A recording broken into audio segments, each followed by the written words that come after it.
today is the final day to sit down and release Nnamdi Kanu and stop wasting Nigeria's resources on a trial that you know cannot go anywhere. This trial has gone through all the courts of the land, except maybe I think it went to a magistrate court at the point when they first started this charade. Yes. First and foremost, I like to let Nigerians know that even though I came earlier today for even a personal court matter, and I'd hope to attend, the DSS who are taking over these courtrooms did not allow me into the premises.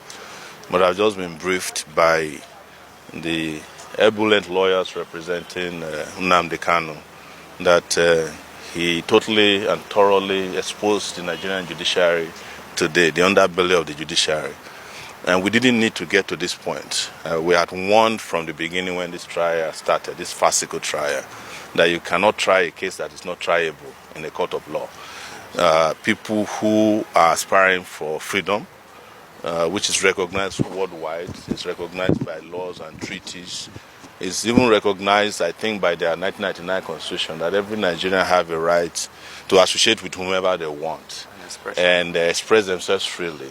And these are cases that has become a bone in the neck of Nigeria because Nigeria refused to purge itself of a war that was needless in 1967 and that ended in which they themselves declared that there were no victors, no vanquished, or no victor, no vanquished. But the victors continue to vanquish their victims.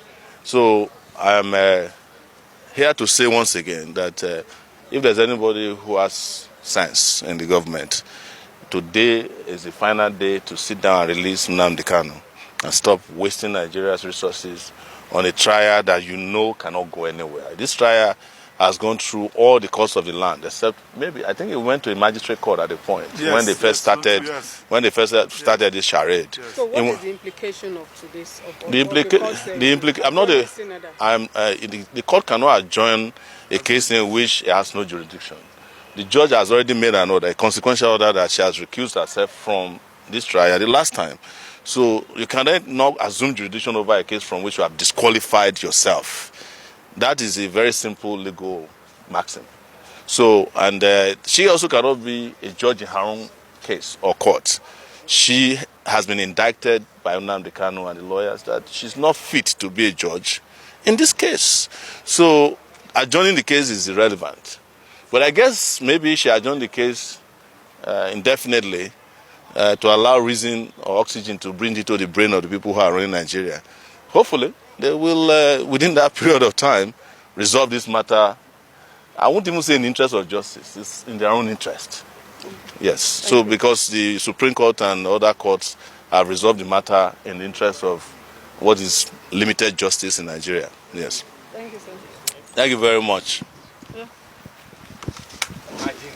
Imagine if a judge says you are my... That is a complete failure. This is what happens. You can see. They don't want to something like that. That's this man. He knows me very well. Nobody wants to come out in Nigeria. What is that? That's the problem.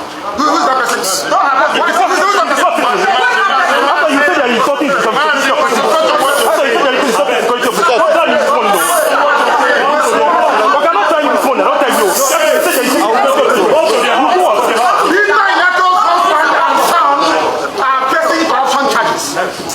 They sent her to my case so they can release or smoothen the pathway for the husband and the son. They are facing, it doesn't matter if they off it. In a corrupt society, that's what happens. They are very, very corrupt. There is a breach of judicial oath. They have violated the judicial oath. They have shown bias according to Supreme Court. They are biased against me. Supreme Court said so. And that is why what is happening in the judgments and rulings concerning me has been happening. So, disobedience to superior court orders. Supreme Court said you are biased. You are against this man. You should not have revoked his bail. Nigeria went to Kenya and kidnapped him. These things are in the public domain. Why therefore are they insisting on trying me? A court order was entered. In that very court order, it was said very clearly and distinctly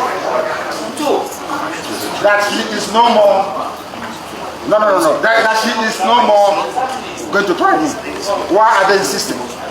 Why are they insisting? I ask you, have made your friend. Because they have no case against me.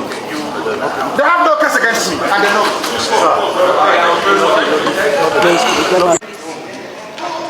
So are we ready?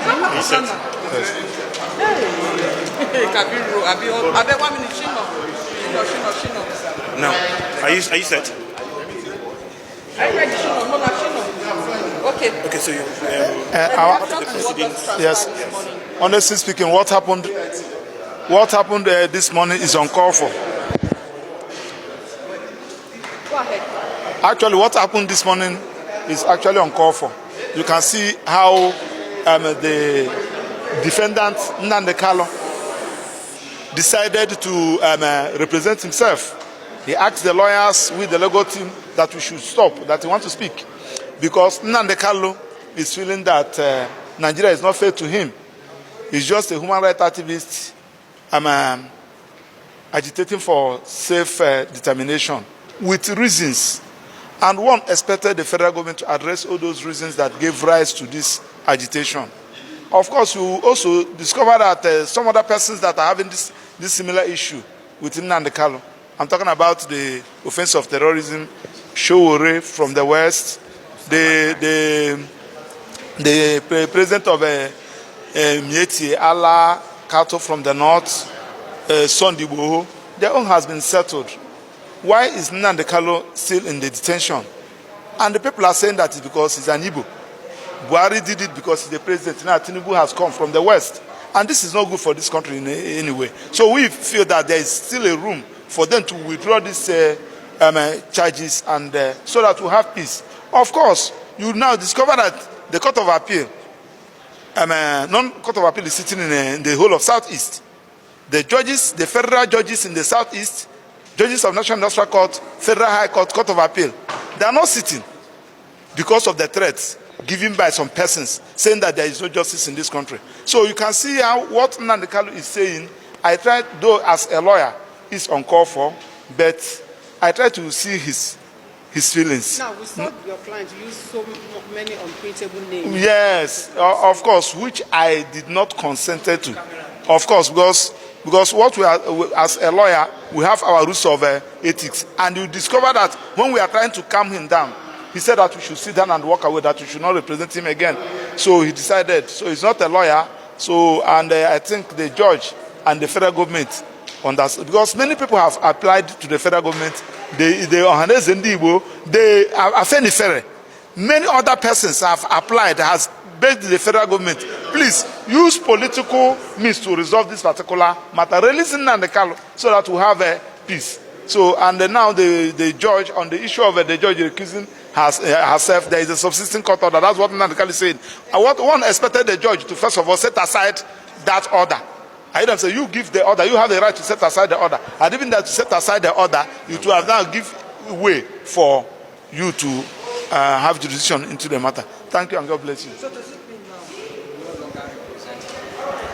now? Except he called us and asked us to continue. From what is in the court now, he has, maybe because of today's proceedings, are you going to say, because I have a letter he gave me, and that letter has not been withdrawn. Officially. So if he wrote to me and asked me, I will withdraw. It's my pleasure. Your name? Maxwell Okra is my name.